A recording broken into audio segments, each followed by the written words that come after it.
I know this is a question that's on everybody's lips. Whatever happened to Taina Elg? Taina who? Taina Elg, surely you know who Taina Elg is. She was the Finnish ballerina that received a Hollywood contract at MGM, no less. Appeared in support of people like Leslie Caron, Lana Turner, Roger Moore. And then, big starring role in big MGM musical with Cole Porter's score, Les Girls. Rhymes with Playgirls, the poster said helpfully. And then, nothing. She disappeared. Or did she? I caught up with her in Melbourne, in a dressing room, in a theatre, in Melbourne, in 1974. And this is what she had to say. What were you earning at the end of your contract? At the end, it was about 1,250 a week, I think, if I remember right. Anyway, it started with 250. In those days, 250 was quite a lot of money. Yes, where, you know, the newcomers used to get something like 125. Then I got a better contract and I was brought there. Anyway, I don't even exactly remember what the last sum was. Well, anyway, first of all, to get a chance to go to Hollywood, to MGM, which was really considered the best studio, and particularly because they were interested in musicals at MGM. But of course, when I arrived, soon after, all the problems began. So they didn't make any musicals. They thought that musicals were dead. So nobody would be interested in musicals. So there was a period where all the studios said, oh no, musicals, nobody's interested in them anymore. Whereupon Fox, of course, did Sound of Music. And you know what that happened then. So then they changed their policies again. But anyway, I had a wonderful time at MGM because they treated me very, very particularly. You know, they were very nice to you when they knew that you already had a profession and you had a certain talent. I was a dancer. I was a professional dancer. I had been dancing for years as a ballet dancer. So it wasn't just anybody, you know, from a soda fountain.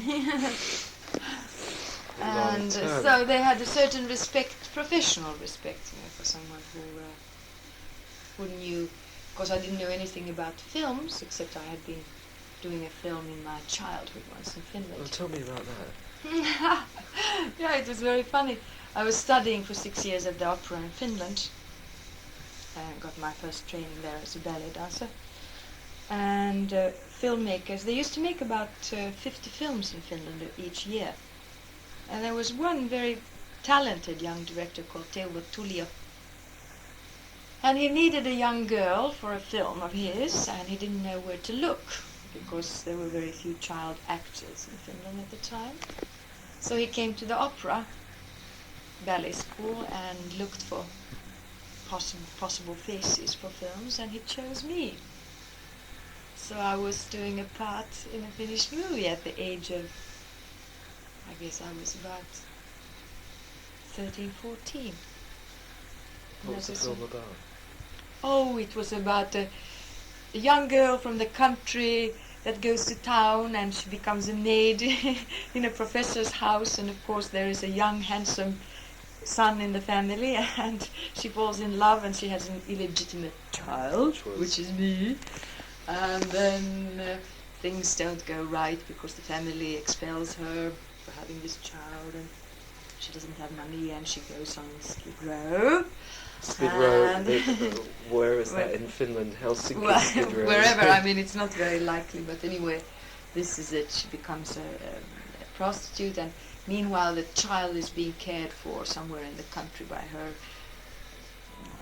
relatives, and then the child finds out about the mother and runs on the street, and there is a car accident, and who would be the doctor operating the child's real father, who finds everything ends well.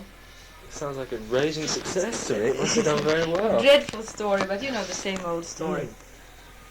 But anyway, I had a very nice part, and that was that. That was the very first taste of movie making, and I never thought I'd be in front of the camera Anyway, Paging Morris McCarthy. Telephone, please, Mr. Morris McCarthy. and then I was only keen on ballet. I was a fanatic, for many years. And but then when I got this chance to do the screen test, it would have been foolish not to follow up on it, to try at least. I always had the feeling it doesn't work. I mean, it doesn't matter because I just go back to ballet.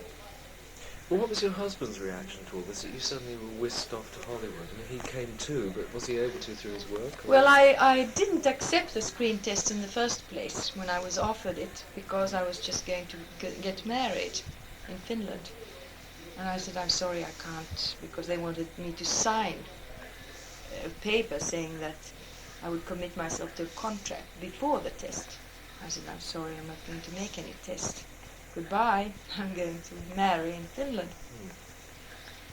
And that was that. And then after several months of marriage, I got another letter from Mr. Knopf saying, couldn't you reconsider this test? But don't you think it would be a good idea? Maybe Carl Gustav would like to go to America too. And as a matter of fact, my ex-husband had thought of going to America once before. And now he thought, why not? Let's go. We were young and we were full of beautiful, and we were full of adventurous spirits. So we said, what was his profession? He was in shipping business. He was an economist. He had graduated in economics from the university. Paging Morris McCarthy. Telephone, please, Mr. Morris McCarthy. He was working in his family's shipping firm. But now, then in America, of course, he couldn't do the same because all the shipping is mostly in San Francisco, not in Los Angeles. So he imported Scandinavian furniture and stainless steel and glassware. So he had a company called Scan Inc. Anyway, that seems eons ago. But we had a wonderful time because the Knopfs were very, very elegant. They only knew the nicest people in Hollywood. And Irene Dunn and Fred Astaire and Greg Peck and all these people. And we had always wonderful parties. I mean, in their house they had always the most beautiful parties and dinner parties, and it was all just absolutely lovely. People always ask me, oh, come on, what about those Hollywood parties, Tell us all about them. And I can't tell you any lurid stories because I was never involved in any of them. I never met any people that had any kind of back thoughts of that sort. I was under contract, I was married, I was very safe at MGM, and I had these lovely friends. And we used to do a lot of sports. We used to go skiing all the time, and we swam, and tennis, and javelin throwing, and all that. Who were the girls with you, under contract? You say you took singing lessons, etc. Who were the other girls at the Janie time? Powell, yes. and Anne Blythe, and of course at the time Elizabeth Taylor was still under contract, Robert Taylor and Spencer Tracy and Ava Gardner. And it was the 30th anniversary of MGM at the time when I just had arrived. So I had pictures taken with Lionel Barrymore. Mm-hmm. I was the newest contractee and he was the oldest contractee. And so, it was still lovely to go to the commissary for lunch because one would meet and see these interesting stars that I had known in my childhood. Were any disappointments to you? Any people that you always sort of looked up to, were you slightly disappointed when you met them or not? As far as their screen image went and how they were in personal life. I can't think of that because, you see, I had been in the theatre all my life. So I was pretty realistic about this, and I knew that actors are pretty normal people, or else they can be very temperamental, and I didn't really pay too much attention to that. No, I didn't have any disagreeable encounters with him. But Stuart Granger was, really, he was just funny, he was outrageously flirting always with girls. So he made me a little embarrassed by saying some things, looking me up and down, saying, some little risky things, and it made me, at that time I was so young, and I thought, what an obnoxious man, and how come he's so beautiful to look at? But, of course, now I can understand. I just didn't have to do anything with anybody that I didn't like, so... So you were in fact living in a very protected environment, weren't you, in Hollywood? Yes. So what happened when the contract came to the end? It didn't come to the end. I asked for my release. Yeah. Well, because the very few pictures were being made, 3 pictures a year or something at MGM, and I was so just your sitting... last was 39 Steps, really, was it, or Imitation General, which... Our Imitation General, I don't remember which one was the last. Or Watusi. Oh yes, Watusi, that was the remake of King Solomon's Mine, wasn't Well, it? it was the continuation, my dear, not the Was remake. it seemed like the remake. It was when the I saw son it. of Alan Quartermain that went back to find That it. was Mr. Montgomery, now doing furniture adverts. Yes, that's George Montgomery. And You David didn't- Farrar. David He Farrar. was very good in the film, too. Yes, that was one of his last performances too. I'm sorry to hear that he wasn't terribly old, was he? About 50. Oh. He was a very masculine, handsome man, and I thought he was a good actor. And I don't know, he had something done to him, to his image in England, so that he didn't get very much work at the time when he was doing 39, or what is it? You didn't go to Africa for Watusi, did you? It was No. It was the leftover backlog of King Solomon's Mines that we used, you see. The footage that they hadn't used, we used. Yeah. And then after we had used certain footage, there was still some leftover film, So they made which another was film. used in a third film. So it was very economical It for was MGM, very and it also made millions. So it's one of those, look, there's a lie, and then the colour changes and you see a lie.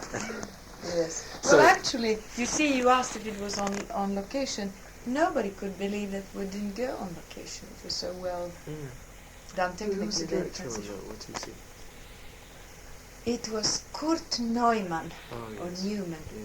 How do you know him? Well, he did The The Fly, Fly. didn't he? And lots of low budget Oh, you are a things real like- film buff, are you? Well, yes, yeah, quite a lot. Yeah, quite a lot of that. You should meet Barry, our movie Freak. freak. Yeah. Yes, he's particularly fond of Jane Powell. Yeah. So he has big pictures of Jane everywhere, and when she has been here, he has taken a lot of pictures of her too. And he has quite a collection of pictures and films in his house. And the other day he brought, talking about these old films, he had bought a big bulk of photos that one of the film studios had, just thrown out or sold for $1.50, And he found some publicity pictures of Glenn Ford and me. Well, I mean, you can come across, at the time you read pictures, you see pictures, or Yes. stills and things, yeah. And I was absolutely mortified to be in this big production, with Louis Calhern, Sullivan, Lana Turner, and all of these, Walter Hampton, all these fantastic actors, and here I was, left to my own devices. And I was really shaking in my shoes, but I pretended like nothing, like if I had done it all my life, and got a few pointers from Edmund, actually. Technical pointers, and it came out so that we got the best reviews with Jimmy Mitchell and the engineer couple. And that was that, but Richard Thorpe didn't help me at all. And wasn't he the director on Diane as well? No, it was David Miller, Oh, yes. and he was a kind fellow, but of course he was concentrating on Lana. So, 1959 you left MGM, you left Hollywood as well, did you? Yes, it was 59 or 60. Maybe it was 60.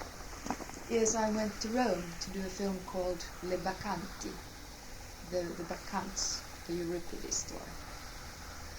So I was doing that film. This was a straight translation of Euripides? Really? Well, it wasn't so. It was modified, of course, for the film. Yes. But it was the story of the Bacchants. And who was in it with you? Pierre Brice. Mm-hmm. You know who Pierre Brice is? Brice, yes. How do you know him? Oh, he's been around. He played in the Winnetou series, didn't he, in Germany? He became very popular. He's very popular. Old Shatterhand. No, he wasn't Old Shatterhand, he was the Indian, I think. Something Yes, like that. he did very well anyway. I heard he did a lot of police films also there in the beginning of... Yes, he's been in Germany all these years, I understand. Oh, there's quite a few. There's George Nader's in Germany as well. There are quite a few. Really? Down there. Yes. Or up there, wherever it is. Oh, that's Well, good. I must say I've never heard of Resurfaced. Well, because it wasn't a huge success, that's why, because it was extremely beautiful to look at from an aesthetic point of view. They took some of the back scenes in Greece, and we had a wonderful cameraman, Who was... Ludovico Pavoni, who is now producing some movies, I understand. And Ludovico had a wonderful sense of color and everything, and the whole film was done in the colors of Greek pottery. It was all sort the of shades burnt of... umbers and things like Yes. that. Yeah. Terracotta and greys and blacks and whites. We had gorgeous costumes. And the whole film was full of very fine Italian stage actors. Mirella Campa and Alberto Lupo. And Akim Tarmirov was the Tiresias, was playing Tiresias. Mm-hmm. Pierre Brice was my leading man, and I was then playing whatever my name was, I can't remember. And you were doing your part in English, or can you speak Italian?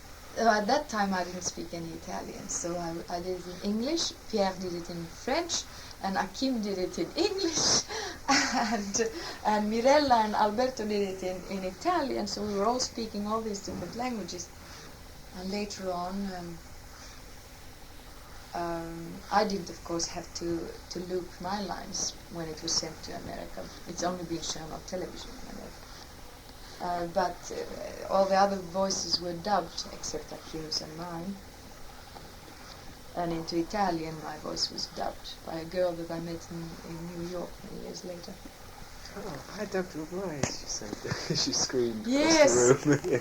I loved her voice. I thought it was a terrific voice, actually. Yeah. Because in Italy, they dub automatically, don't they? Unless it's a really big star, they just put on Roman accents because apparently the audiences prefer the more sort of refined Well, into Italian, it would have to be, because at that time I didn't speak any Italian. Yeah, but with the ordinary Italian performers, they're dubbed by other actors as well. Really?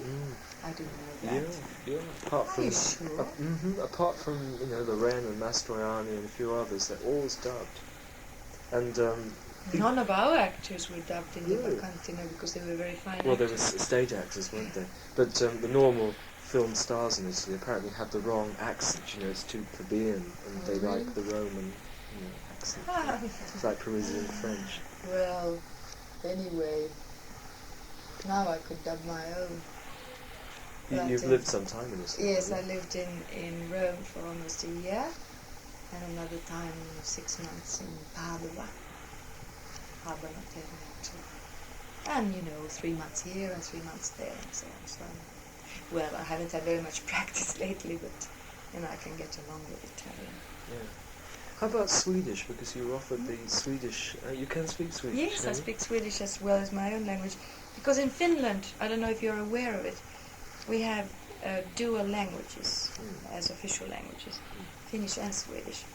And 10% of the population speaks Swedish as well as Finnish. And I'm one of the 10%. And we have all our forms in 2 languages. And when you see a film, we never dub them. They have the subtitles in 2 languages, in Finnish and in Swedish. Did you see Smiles of Summer Night when it first came out? No, When- I saw it recently after Ah. we had been playing this for several months. We got hold of a copy in Sydney and we saw it. I'd love to see that. It's one of these I haven't seen. You haven't seen it? No. It is absolute sheer delight, you know, and you wonder why hasn't he made any comedy since practically. Yeah, he hasn't really made too many, has he? No, it's so comical that one is absolutely double all the time. And I was very surprised to note that almost all our dialogue is directly from the film. Direct translation from the film. There are only a few changes. The child, for instance, is not a girl, it's a small boy. Yeah, that's one of the flaws, I think, in this, that she's too old, really. I mean, I'm not criticising the actress for being too old, but the character is too old. She's too near in years to the young wife. Because, you know, when the grandmother's talking about youth, you know, seeing the moon, You don't the believe moon her shines. being 13? No, I don't believe her being 13, but I think with a younger child it's more effective, you know, this very, having youth, middle age and old age. Yeah, well, the girl who did it was that girl. Did it in the first place, and although she's a mother of 2 children, she was able to give the impression of being a 13-year-old girl. Yeah. She's a lovely actress, Jenny Culler. And she left because she didn't want to travel with us, she has family. And her husband is John Waters, the actor whose godfather is Kenneth Moore, and whose father is a character actor in England. Waters. And Jenny was very believable from that point of view. But it would be very difficult to have a child, see a small child to do the singing and all that. Sure. How about So all from of you? Cole Porter to Stephen Sondheim, I think Sondheim must be, you know, the genius of the 60s, don't you think? I think absolutely. Do you find his stuff very difficult to sing? Because it seems enormously complex, the music. I was looking at the music scores down there, and it's very, very difficult music, isn't it? It is, yes. In the beginning, it takes a while to learn it.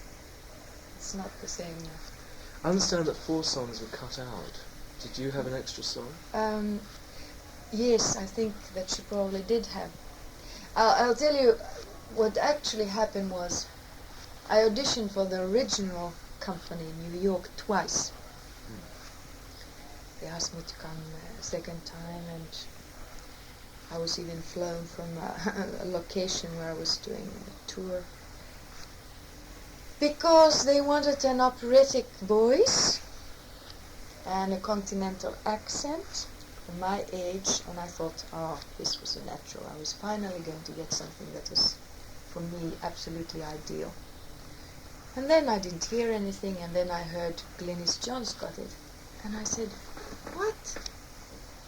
Why was I made to sing with an operatic voice? Because it has no comparison. I mean, there is no comparison. I don't understand it. They must have changed entirely the part, and they had done it. You know, they threw out the idea of using a high voice. My real voice is actually a soprano voice. Your real voice? Oh, I see. So it was the key's been changed, has it? Well, obviously, when Glynis, who has that marvelous voice, you know, that typical voice of hers, which is unique in the world, they liked her so much as the comedienne in the part that they threw out the idea of demanding her to sing that much, only this song, which was relevant to the story. And I think that she was, in the first place, supposed to have a couple of songs. And then when they chose Glynis, then she had never been in a musical and she had some problems singing, so they decided to only have one song. And the servant, who plays the young servant, he has had a song before. Yes. And it's a pity that our Bart doesn't get a chance to sing because he's a very fine singer.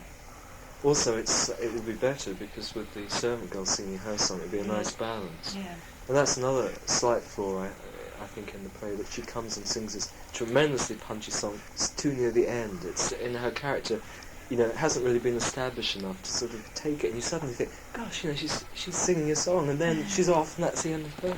Well, it's her whole story, though. She tells it herself right there and then, and she's the only coherent person, really. Everybody else is living in a dream world, right. and she's the only realist, and that sort of is established in that one song. She has this love affairs and everything, but she knows that eventually she will end up, and she sees it all clearly, whereas all of these other women, they are all imagining something else and going around wishful thinking, sort of, in a dream world. Well, how far do you think that your character is? I mean, I suppose in the song that she sings, she's not really realising the horrible places that she's appearing in, and that her admirers are really aging, and she says they're youngish or whatever she says. And I suppose she is living slightly. She has also become more realistic, because she obviously is tired of all that touring. Do you get fed up with all the touring? Because you must have toured a great deal. Yes. The tour I did before this, I toured 380,000 miles by bus. 2 by 2, was it? Yes. 78 cities in 6 months. 78 cities in 6 months? It's not mathematically possible, is it? Yes. How did that show go down? Because it didn't do too well on Broadway, did it? No, well, it did better on tour, actually. It's actually a rather cute show, it's enjoyable. There are some good funny lines, and it's a good show to travel with, because we were only 8 in the cast. Noah and Noah's wife, and their 3 sons and 3 wives. And the animals were left to the imagination. Did you enjoy doing Yema Ladus? Yes. It's a beautiful musical, though, isn't it? That was such beautiful direction, Peter Brooks, you see. Oh, yes. And Dennis Quilly. Oh, yes. Loved it. Did you? I don't suppose have you been to England lately? No. You haven't seen him in Long Day's Journey into Night? No, and when it was shown on television, yes, we were performing, so I couldn't see it, and I was so frustrated. He, of course, has been, in the wings for a long, long time, and he's just being recognised now. I'm so delighted, because he has a fine voice too, isn't he? Magnificent. Beautiful voice. Oh, when he sang that song, Prison Song, was really beautiful. Because Keith Michelle did it in England. Yes, but I think Dennis probably did it better. No, well, Keith Michelle wasn't is it mad wonderful. when they made the film? They cut all that music out. Don't talk to me about the film, That because was ridiculous. I was highly offended. I think it had none of the magic of the show. Not at all. And not using the music. Crazy. I mean, it was just sort of, and it just came out as a rather cheap, nasty little tart and ugly Clyde. story. Very nasty, and synthetic too. And so offensive when she comes down the aisle in the church in a big and this thing where he's going through these big masses of meat. Oh yes, it is. It's also somehow distasteful. Yeah. The show was such magic. Yeah. Beautiful song like Didon and the lighting She's Got was the so Lot beautiful. and all that kind of stuff. Yeah. But they did the same thing with Fanny too, didn't they? Which wasn't the greatest musical ever, but it seems as though Hollywood is slightly ashamed of making musicals, as though they're somehow too frivolous to be considered. That you have to have this really strong dramatic plot, and the music can just go and hang. I don't know what they think. Sometimes they really make such a mess out of them, and they certainly did a mess out of Irma. It was really disgusting, because I loved it passionately, the whole story and the way it was directed, and the decor and costume, everything was so perfect. It was a small-time pull. She was a small-time prostitute, and the student, he was so endearing, and everything was sort of, finally it was just funny and dear and wholesome somehow. It managed to be wholesome. Yeah. And lovely, that thing where she has her babies at the end, with the snow falling, and it was all magic.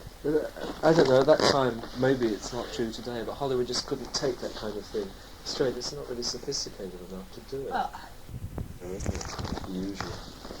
Yes, well, we had a big following in Sydney, but then Anna Russell went away for 2 months in between, and that was sort of a loss of the whole image of the show. It suddenly got a little off balance.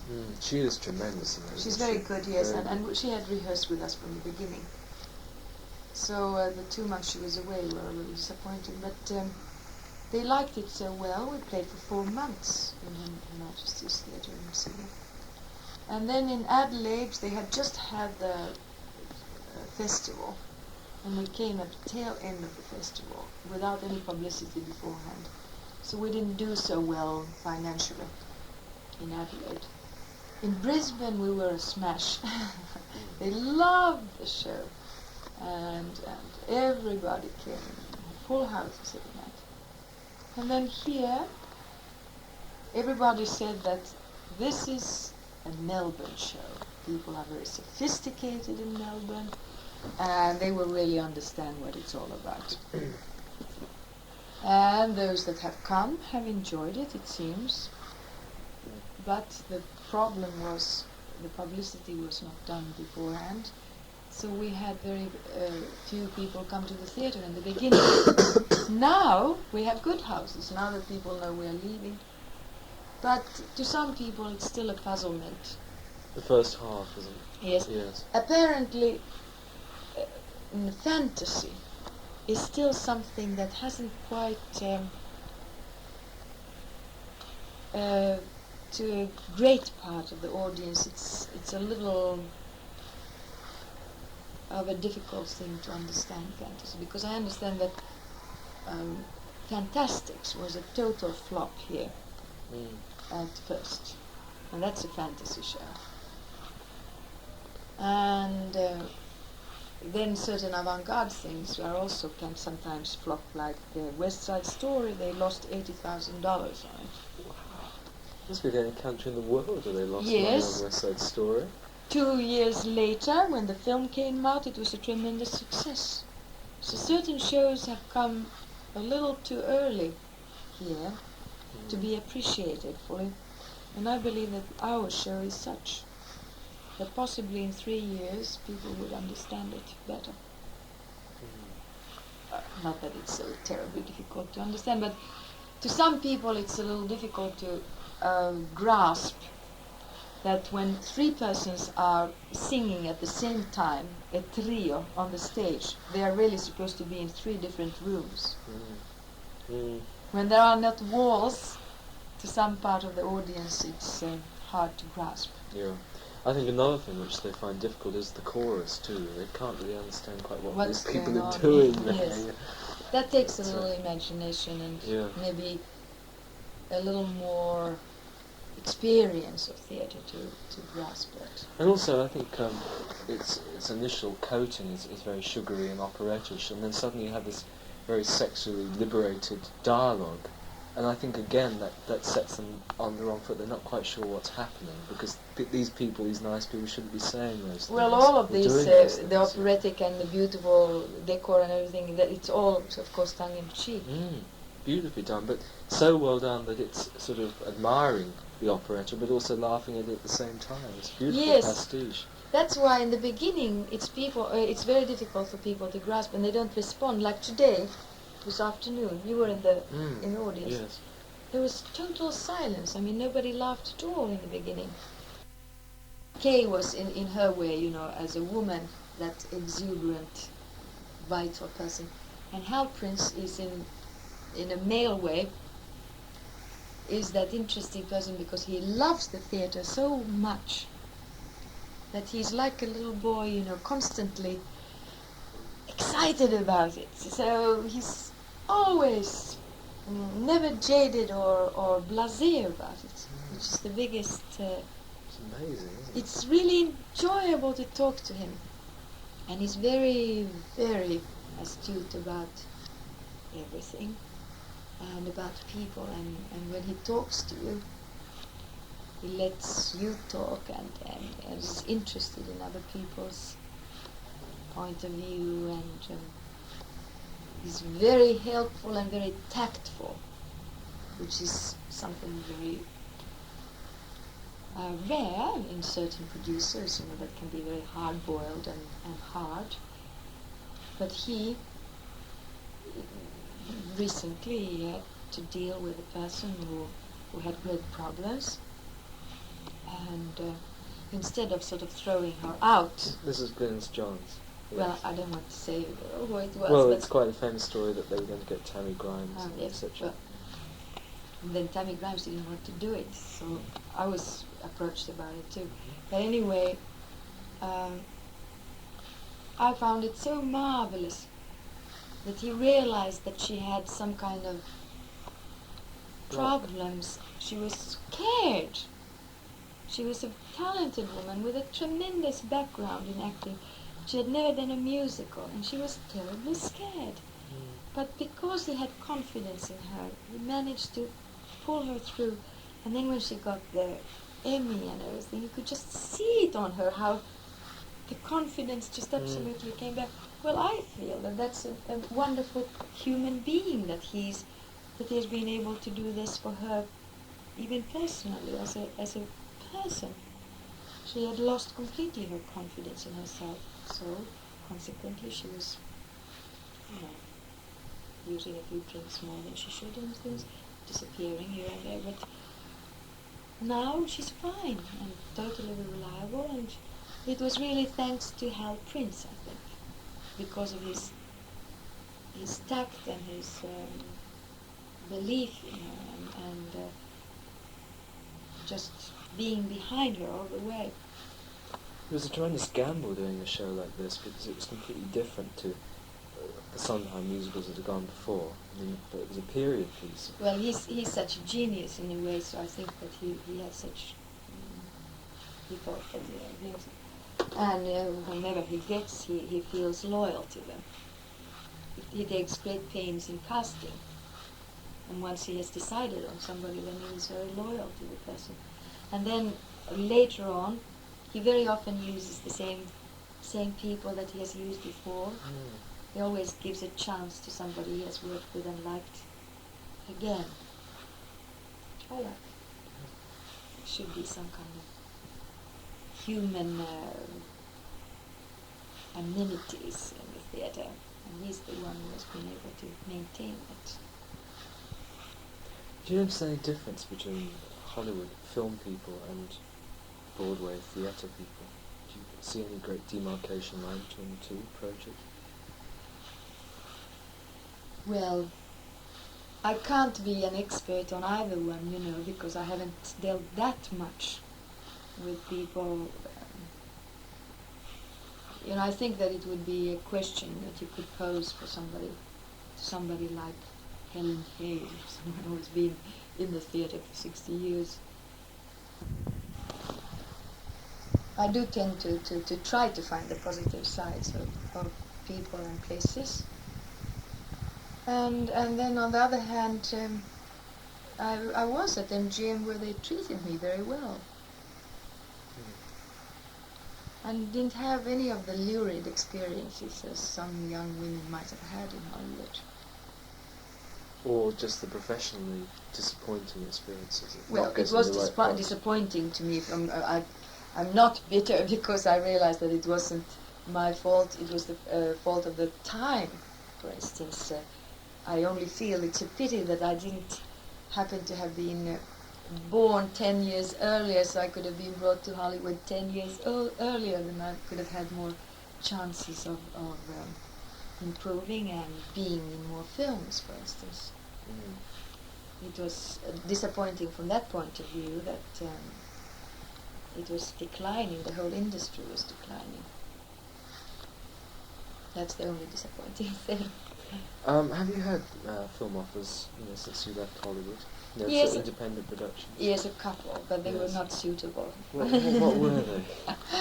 Well, some kind of science fiction, and no, it wasn't my style. I wasn't approached to be in any nudie movies or anything, because obviously I'm not the type either, but it just wasn't good enough a story that would have been worthwhile. And although the films that I worked in were maybe not the hottest stuff on earth, at least there was a certain quality to them, so I didn't feel that it was worthwhile to go to some sea pictures. How about your family? How many in your family? I have one son, and he just left a few days ago, on Yes. the 30th. He's in California today. Aha. He was born in California, Cedars of Lebanon, and I just received a telegram from my friend at whose house he's staying, Yeah. and she says, "Driver's license, bravo, love." And your husband, is he back in Finland now? My husband is remarried to a very charming French lady, and he lives in Finland. And my son, at the moment, goes to school in Finland. He's just going to matriculate his in Finland, get his baccalaureate there. And then what's he going to do? Then he doesn't know. They have the baccalaureate in Finland. Yes, So it's a very tough examination. very tough. A very sort of rounded education. That's Very close to Harlem, as a matter of fact. Yeah. Madison at 93rd.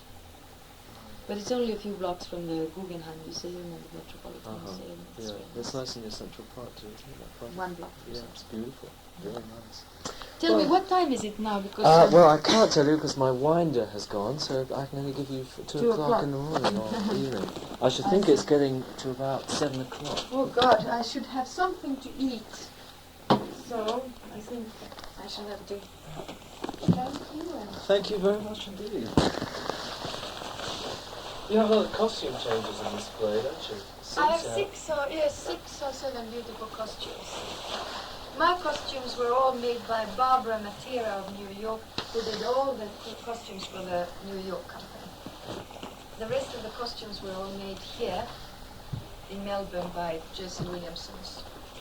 Did you have to practice with the trains and things? Because it seems to me there's a sort of very short gap between treading on someone's train and not treading on someone's train. Oh yes, that was quite a trick in the beginning. But now, I hope it looks natural. I think it does. Oh, is Taina Elg your real name, by the way? Yes, as It a is. matter of fact. It is. Yes, Good. it's my maiden name.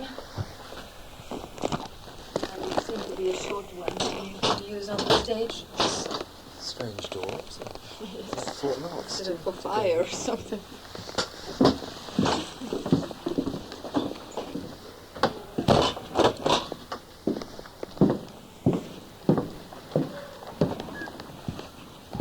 Have you had anything to eat? Would you like a little bite? Oh, yes, okay, fine. But no, Train. not here, not here. Oh. In Sydney, with the result that only the leader singers could, for instance, be only heard when they were in front of the curtain. But they've got a better setup And here. none of the dialogue can be heard practically at all. And my song, because I'm so far Away from the away. yeah. But he could turn the gain up on those with the things he got up there. Will Ask him. I'll ask. Naturally, because he could get you a first class one, really. I'm sorry about that. I thought I only That's really, all right. but I felt awful, honestly. Oh, I'd do the same thing myself if Jane Powell was done. Jane, you see? Jane Powell. Jane Powell. No way, okay. Cheerio then, bro. Bye.